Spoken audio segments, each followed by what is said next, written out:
Meus caros, está o povo ainda suspenso da decisão da nossa ditadura estabelecida, aquela que nos diz o que podemos fazer, quando podemos sair, o que podemos respirar, também só falta isto, e quando podemos apanhar sol, e quantos de nós o podem fazer. E eis que somos surpreendidos pela notícia de que o nosso país é aquele em que os empresários são menos letrados e em que a população é mais, digamos, analfabeta. E não pensem que é exagero falar em analfabetismo, porque estou a falar na forma funcional. De que nos serve saber ler as gordas do jornal se depois não conseguimos interpretar o texto anexo? De que nos serve saber ler quando não compreendemos o conteúdo da leitura? Pois é exatamente isso que se passa em Portugal. Não podemos dizer que somos analfabetos, não, mas somos-lo de facto de forma funcional. Sabemos ler, mas não conseguimos interpretar o que está escrito. E a notícia de hoje é que Portugal é mesmo, de entre toda a Europa, o país com mais dificuldades e fragilidades nesse campo, no campo da literacia. Apenas 48% dos adultos têm o ensino secundário e bem sabemos quão fácil é conseguir um diploma do 12º ano, pelo menos nos cursos profissionais, ditos profissionais. Praticamente basta ir às aulas, pois nem assim metade dos portugueses têm esse ensino secundário completo. E isto, meus caros, isto explica muita coisa, para não dizer que explica tudo o que se tem passado em Portugal nos últimos anos. A falta de conhecimento científico básico por parte da população, a falta de conhecimento histórico, de conhecimento político, até do que se passa no resto da Europa e no resto do mundo, faz com que os portugueses tenham laborado no mesmo erro há mais de 40 anos. Os portugueses não leem, não se instruem e nem saem de Portugal. Os imigrantes que saem e que têm realmente contacto com outras civilizações, com outro tipo de desenvolvimento, nunca mais vêm voltar na esquerda. É completamente impossível. Por isso, não querem dar aos imigrantes a possibilidade de votar em Portugal. Por isso, Sousa Tavares, o comentadeiro, o opinadeiro, politiqueiro e outros comentadeiros como ele, acham que os imigrantes não devem poder votar. Porquê? Porque eles já viram o desenvolvimento, já tomaram conhecimento, contacto com ele durante anos e não querem regredir ao tempo da União Soviética ou até ao tempo de antes do 25 de Abril em Portugal. O problema é que a esmagadora maioria dos portugueses não sai de Portugal, mesmo em férias.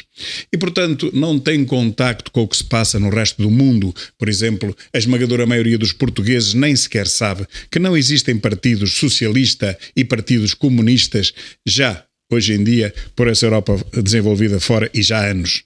A maioria dos portugueses pensa que é normal haver blocos de esquerda por essa Europa fora, quando ele só existe em Portugal e Espanha.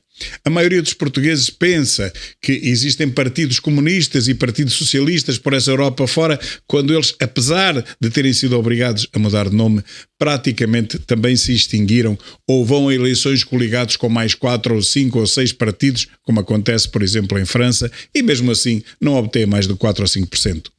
Aqui em Portugal vivemos num atraso civilizacional só comparável com o que se vive em Espanha, com a diferença de que em Espanha é um país rico, é o celeiro da Europa e, portanto, eles nem precisam muito de governo. Eles tiveram 2 anos sem governo e cresceram. Aliás, esse crescimento só desapareceu quando este governo de esquerda e de extrema esquerda espanhol tomou posse. É certo que não nos podemos comparar com mais nenhum país da Europa desenvolvida, nós somos mesmo os mais atrasados e a Fundação José Neves veio hoje explicar-nos porquê. Porque somos os mais analfabetos. Porque não lemos, não nos informamos, não estamos a par do que se passa no resto do mundo e, portanto, continuamos com 50 anos de atraso relativamente à média da Europa e achamos que isso é muito normal. Temos comentadores na televisão a comentarem o Bloco de Esquerda e a comentarem o PCP, coisa que em mais nenhuma televisão do mundo acontece e achamos isso normal. Portanto, enquanto os outros países desenvolvem e enriquecem, o nosso regride e empobrece, sempre subjugado pela última esquerda da Europa. Um governo completamente absurdo, que tanto permite aos hooligans ingleses partirem completamente as esplanadas da Ribeira, como proíbe aos portugueses a mais simples e singela festa dos Santos Populares. E a população não se indigna, porque lá está, não sabe o que se passa no resto da Europa. O governo e o presidente enchem a boca com pena do sem-abrigo, mas nada fazem para terminar com essa desgraça. Entretanto, pagam 100 euros por noite, 100 euros o preço de um hotel de 5 estrelas para os imigrantes, muitas vezes ilegais, de Odmira, poderem pernoitar no Zemar. Inacreditável, não é? 100 euros por noite, quando o ordenado mínimo é 600 e poucos por mês. Metade dos portugueses, meus caros, só teria dinheiro para passar 6 noites no Zemar. E o povo não se insurge, o povo não se revolta contra nada disto, porque lá está, o povo não sabe o que se passa no resto da Europa.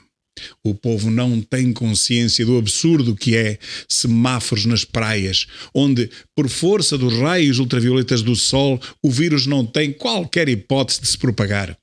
Este governo oprime os portugueses como há muitas décadas não se via, e os portugueses ou não dão conta ou não querem saber, o que ainda é pior.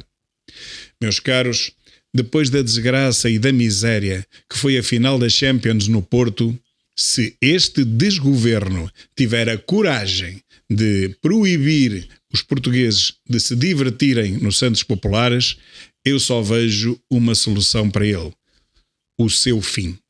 Ser imediatamente demitido, serem convocadas eleições antecipadas e ser dada aos portugueses a oportunidade de se manifestarem e de dizerem se querem continuar a ter um governo despótico como este ou se querem realmente mudar de vida no sentido da convergência para os países ricos da Europa, abandonando de vez este nepótico socialismo.